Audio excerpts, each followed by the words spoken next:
Hola, buenas tardes.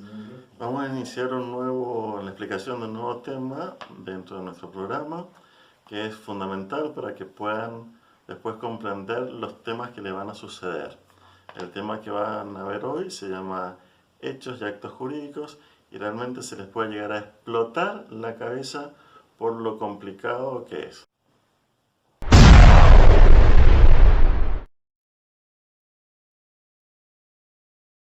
Bueno, en realidad no es tan complicado, sino que es la base para poder comprender lo que son los contratos, por ejemplo. Hola, buen día. Bueno, vamos a iniciar la clase de hoy de hechos y actos jurídicos. Les he traído una primera frase de un gran filósofo que fue Thomas Hobbes, porque nosotros vamos a hablar de la libertad y vamos a hablar principalmente de la voluntad, que es lo que genera la obligación de responder a nuestros actos, a nuestras conductas. Por eso me pareció interesante traerla a colación. Muy bien. Nosotros vamos a hacer una evolución desde lo que es el hecho jurídico, para poder llegar a definir un acto jurídico, que realmente son importantes dentro de nuestra vida del derecho, ya que un acto jurídico, por ejemplo, es un contrato, como puede ser una compraventa o puede ser una donación, pero un acto jurídico también es el matrimonio. Entonces, son situaciones que generan derechos y obligaciones realmente de trascendencia en nuestra vida de sociedad. La definición de hechos jurídicos sufrió una variación sustancial con el último código, con la modificación del código en el año 2015, y actualmente lo define el artículo 257 del Código Civil y Comercial de la Nación, que nos dice que hecho jurídico es el acontecimiento que, conforme al ordenamiento jurídico, produce el nacimiento, modificación o extinción de relaciones o situaciones jurídicas. Entonces nosotros sabemos que un hecho es todo acontecimiento, todo suceso que tiene lugar en la realidad. Ese hecho, ese acontecimiento va a ser jurídico cuando genera una consecuencia jurídica. La consecuencia jurídica pueden ser de dos tipos: una relación jurídica o una situación jurídica. La relación jurídica es un vínculo, un nexo que se produce entre dos personas, humanas o jurídicas, o humana y jurídica, como puede ser un contrato. En cambio, la situación jurídica se produce esa consecuencia jurídica, es decir, la generación de derechos y obligaciones, pero por estar ubicado en un lugar determinado. Por ejemplo, el ser heredero.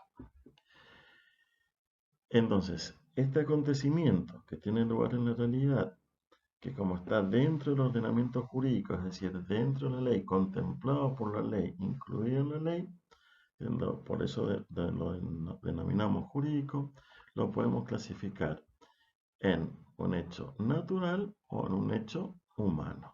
¿Sí? Hecho natural, antiguamente se decía que era aquel donde no participaba el hombre. Por ejemplo, cuando un rayo cae sobre una cosecha. Ese hecho natural es jurídico. Cuando la cosecha está asegurada, entonces genera la posibilidad de reclamar una indemnización por el asegurado y genera la obligación de pagar el seguro por la compañía aseguradora. Pero actualmente se entiende que dentro de los hechos naturales puede participar el hombre. Por ejemplo, cuando no hay una determinación del hombre a asumir una determinada conducta, sino que se producen por las simples circunstancias de la naturaleza, propiamente dicha. Por ejemplo, el nacer, el morirse, el enfermarse, generan consecuencias jurídicas, generan derecho a las sucesiones, generan derecho de licencia, generan un montón de consecuencias, pero no porque el hombre los quiera, no porque el hombre los persiga, sino porque son hechos naturales, ¿no es cierto? De la propia naturaleza, sin como necesidad esa determinación del hombre. En cambio, los hechos humanos realmente es donde ya participa el hombre con una cierta determinación. con un propósito. Estos hechos humanos se denominan actos, ¿no es cierto? Estos actos se pueden clasificar en voluntarios o involuntarios.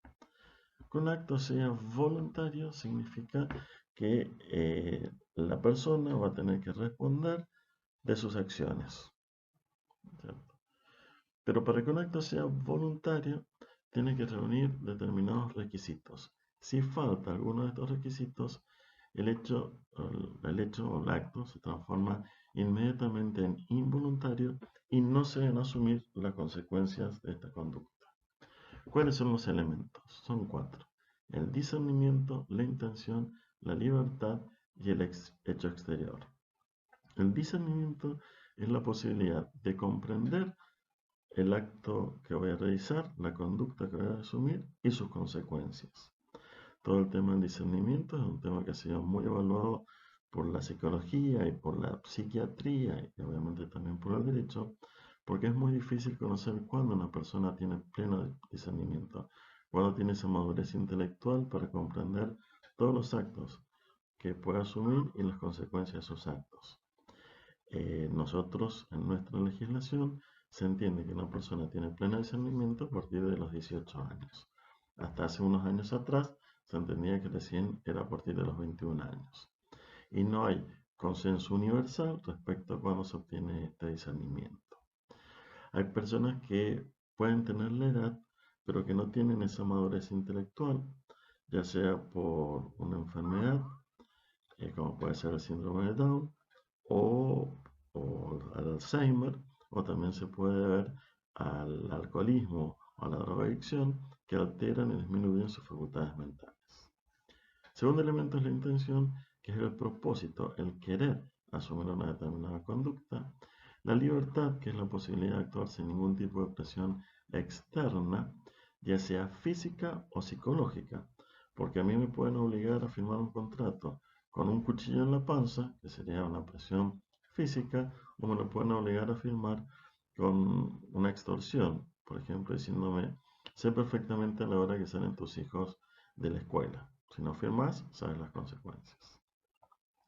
Pero el cuarto elemento es la exteriorización de esa voluntad. De nada nos sirve tener ese querer comprendido, es decir, entendiendo las consecuencias de mi conducta, si yo no lo hago salir de mi fuero interno. Esa exteriorización se llama manifestación de la voluntad, que puede ser escrita, puede ser verbal, o puede ser también a través de hechos inequívocos. Por ejemplo, en un remate, cuando yo levanto una mano o guiño un ojo, dando a conocer mi voluntad. Pero a su vez, cuando faltan entonces algunos de estos elementos, el hecho se transforma en involuntario y, como les dije anteriormente, no respondo de las consecuencias de esa conducta. Pero el hecho también puede ser involuntario cuando lo realiza una persona que tiene menos de 10 años de edad y realiza un acto ilícito, es decir, es contrario a la ley, o cuando es un acto perfectamente lícito, pero la persona no ha cumplido los 13 años. Las personas entre los 13 y los 18 años se llaman menores adultos y van a responder de muchísimas conductas, de asumir las consecuencias de sus actos. Pero una persona menor de 13 años no puede suscribir un contrato de compraventa, por ejemplo, una propiedad, porque no sería ilícito. Es perfectamente ilícito el acto, perdón, pero no es voluntario por esta limitación, porque se considera que es un menor impúber, no ha llegado a la adolescencia. Fíjense que también dice que el acto es involuntario sin perjuicio de las establecidas en las disposiciones especiales. Es decir, esto también lo estudiamos cuando hablamos de persona humana, uno de sus atributos, que es la capacidad. Cuando la ley, a través de un juez, ha determinado que una persona es incapaz para ciertos actos, ¿no es cierto? Entonces va a ser capaz de derecho, pero es incapaz de ejercicio, porque no tiene las facultades mentales necesarias para llevarlo a cabo. Los hechos humanos voluntarios a su vez se clasifican en lícitos e ilícitos. Hecho humano voluntario lícito es el que se realiza conforme a la ley, pero no solo el que se realiza conforme a la ley, sino que también el que no producen daños a terceros, porque pueden haber conductas que no han alcanzado a ser definidas por el legislador como un delito, y al causar un daño a terceros nosotros consideramos que es ilícito. Hay un caso jurisprudencial muy interesante que una cuñada del coronel Dorrego, que era una mujer muy rica, pero a su vez muy gorda, falleció y se necesitaron 8 hombres para transportar su féretro al mausoleo en el cementerio de la Recoleta. Pasado un tiempo, las hijas de esta señora reciben una nota donde se les informa que los restos de la señora habían sido sustraídos y se pedía un rescate por los restos de la misma. Cuando yo les doy el ejemplo, ustedes saben que eso está mal. Nadie nos necesita explicar para saber que eso está mal. A nadie le gusta que les roben los restos de un ser querido. Pero técnicamente hablando, no está definido como un delito, porque no era un secuestro, porque no había privación de la libertad, no era robo, porque no estamos hablando de simples cosas, sino que estamos hablando de restos humanos. Pero sabemos que está mal y hay un daño. Aunque sea, si no hay un daño material, hay un daño tipo moral, el precio de las lágrimas. Entonces, eso es un hecho ilícito, por más que no esté definido como un delito dentro del Código Penal. Le aclaro que se encontraron los restos de la señora porque el mayordomo dijo, mire, era tan pesado el, el cajón que no había pasado por el ingreso de la Recoleta y no podía pasar por arriba de los muros del cementerio, por lo tanto tenía que estar en el cementerio y efectivamente allí lo encontraron. Muy bien. El hecho humano voluntario lícito se clasifica en simple acto lícito o acto jurídico, que es donde vamos a llegar y es toda la evolución que nosotros estamos siguiendo desde la definición de hecho y hecho jurídico para poder llegar a la definición de acto jurídico, que es una figura trascendental dentro de nuestro derecho. El simple acto lícito, el actual Código Civil y Comercial de la Nación, lo define como la acción voluntaria no prohibida por la ley, o sea que no es ilícita, de la que resulta la adquisición, modificación y extinción de relación o situaciones jurídicas. O dicho de otras palabras, es un hecho humano, voluntario, lícito, que genera esta relación o situación jurídica. Pero no se genera porque las personas buscan o persiguen esta consecuencia jurídica, es decir, este nacimiento de derechos y obligaciones, ya sea dentro de la relación jurídica o la situación jurídica, sino se producen por el propio peso de la ley, porque la ley quiere que sea así, aunque las personas no lo hayan tenido en cuenta. Por ejemplo, cuando ustedes escriben un libro, pintan un cuadro, componen una partitura musical, lo hacen para expresar su belleza o su verdad, pero no están pensando en los derechos intelectuales que nacen de esa conducta. En cambio, el acto jurídico es ese acto voluntario ilícito que tiene por fin inmediato la adquisición, modificación o extinción de las relaciones o situaciones jurídicas. Es decir, que se persigue, se busca, se quiere esa relación, esa consecuencia jurídica. ¿No es cierto? Va a ser igual que el simple acto lícito. Es un hecho, es humano, es voluntario, lícito.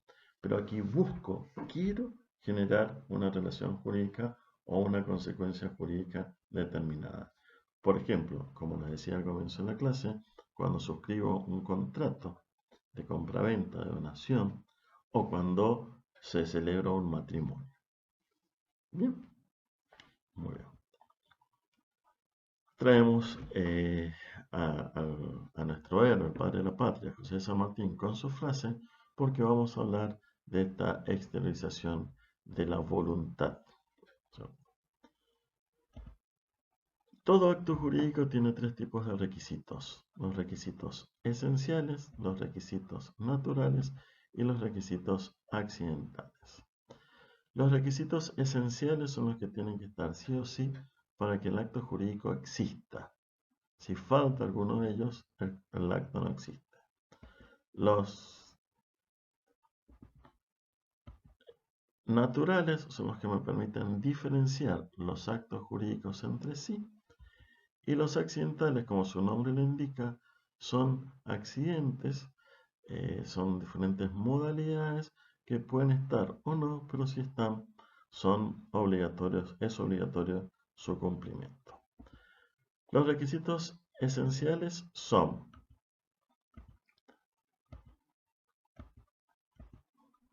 el objeto, la capacidad, la causa, la manifestación de la voluntad y la forma. El objeto es lo que las partes persiguen, buscan a través de esa relación que se ha generado. Ese objeto tiene que ser determinado o determinable, en el sentido que tiene que estar especificado. Yo no me puedo obligar a entregar una suma de dinero. Yo me obligo a entregar 10 pesos, 100.000 pesos, 1.000.000 de pesos. Yo no me puedo obligar a entregar un auto. Yo me obligo a entregar un Fiat 600 modelo 1969. Y si no, tiene que ser determinable. Es decir, que tengo que establecer pautas o parámetros que me permitan especificarlo.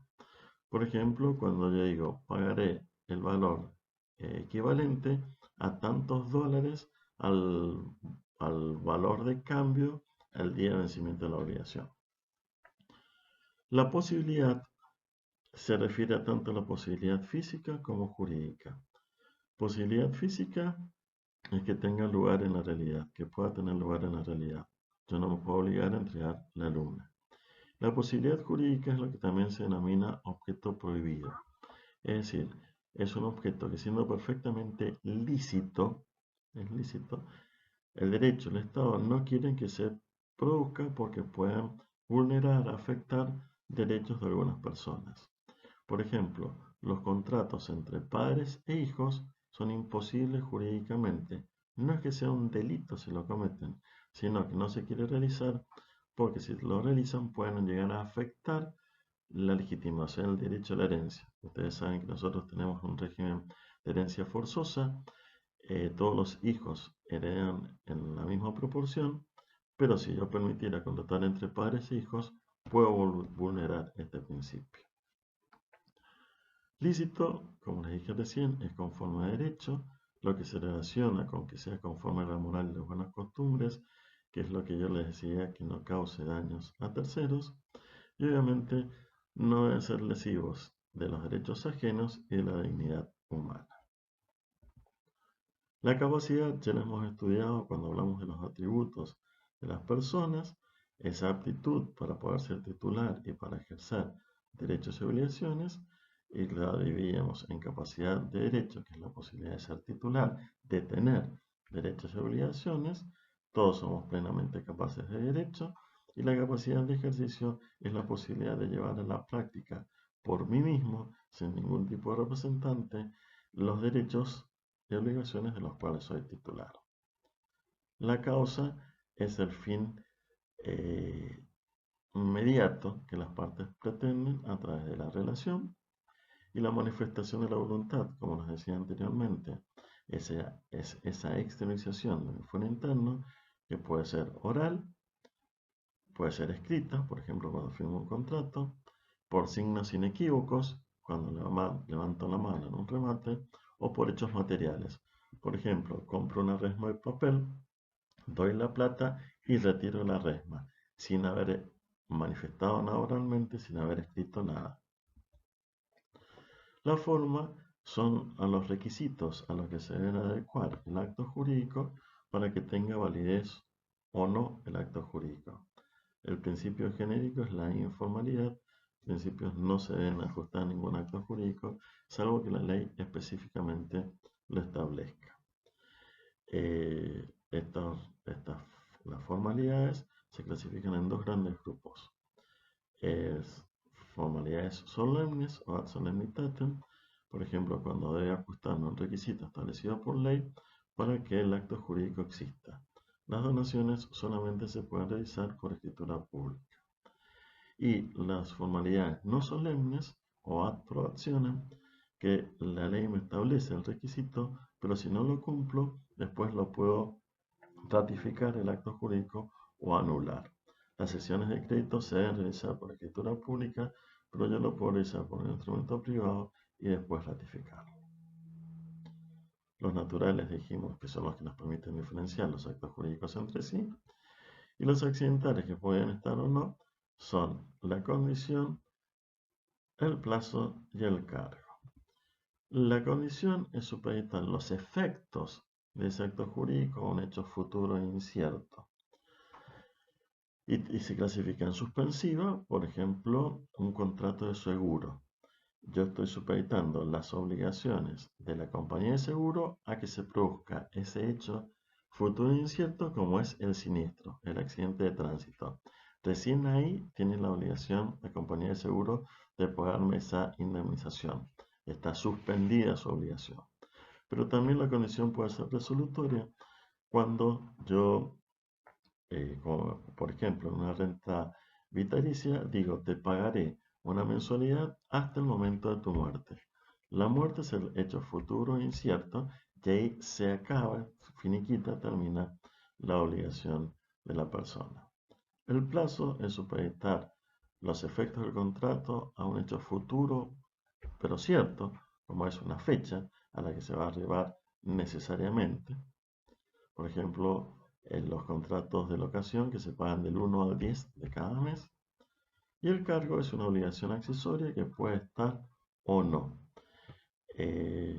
Por ejemplo, te dono este terreno a la municipalidad con la obligación de hacer una plaza pública. Si la municipalidad no hace la plaza pública, obviamente queda sin efecto ese acto jurídico. Y por último, vamos a ver ciertas circunstancias que pueden afectar la validez de ese acto jurídico que se denominan vicios. Por lo cual le traje una frase de Immanuel Kant porque vamos a hablar precisamente de la libertad como elemento de la voluntad que a veces puede estar viciada. Los vicios, que son estas circunstancias que afectan las consecuencias de los actos jurídicos, pueden ser de diferentes tipos. Vamos a tener el error, el dolo, la violencia, la lesión, la simulación y el fraude. El error, como su nombre lo indica, es equivocarme en alguno de los elementos del acto jurídico.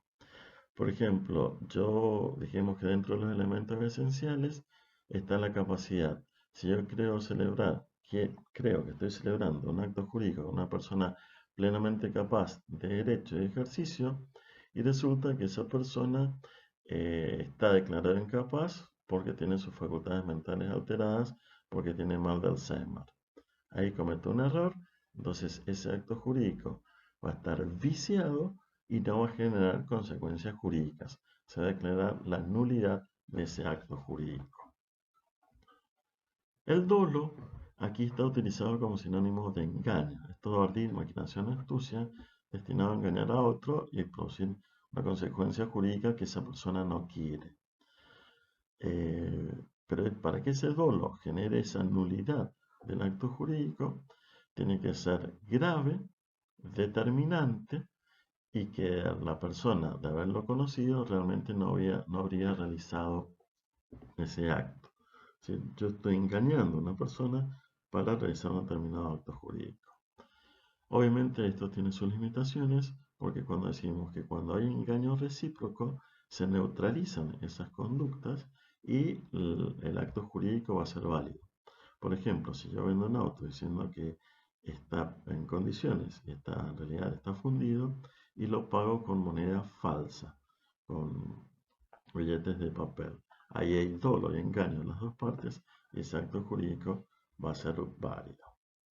La violencia es el vicio que afecta a la libertad como elemento de la voluntad y dijimos que puede ser una violencia física, cuando pongo un cuchillo en la panza a una persona para que firme un contrato, o una escopeta al muchacho para que se case, o puede ser intelectual, moral, psicológica, cuando extorsiona a esa persona. Si no, como decía, si no firmas el contrato, se la hora que salen tus hijos del colegio. O publicaré tales fotos que no te quieres que publiquen. La lesión es cuando, aprovechándose de la ignorancia, de la necesidad, de la urgencia de una de las partes, no hay un equilibrio entre las prestaciones de las dos partes relacionadas en este vínculo de relación. Por ejemplo, no hay en un contrato de locación de cosas, en un contrato de alquiler, no hay ninguna norma que me impida determinar cuál va a ser la forma o el modo de consecuencia y sanción en caso de retraso o demora en el pago del alquiler. Entonces yo podría decir que por cada día de retraso del alquiler se va a pagar una pena de 100 pesos diarios. Pero yo también podría decir que se va a pagar una pena de 3 veces el valor del alquiler. Este último ejemplo no tiene justificación, porque nunca esa demora de un día va a generar una situación tan grave como para eh, generar ese tipo de sanción. En ese caso, que no hay una justa contraprestación de intereses que se ha producido esa lesión, hay dos soluciones. O que se vuelvan a equilibrar las prestaciones o la nulidad del acto. La simulación es aparentar un determinado acto jurídico cuando estoy realizando otro. Por ejemplo, para hacer evasiones fiscales, digo que estoy realizando una donación, que es un acto jurídico gratuito, y cuando en realidad estoy haciendo una compra-venta, porque de esa forma evito pagar muchos impuestos.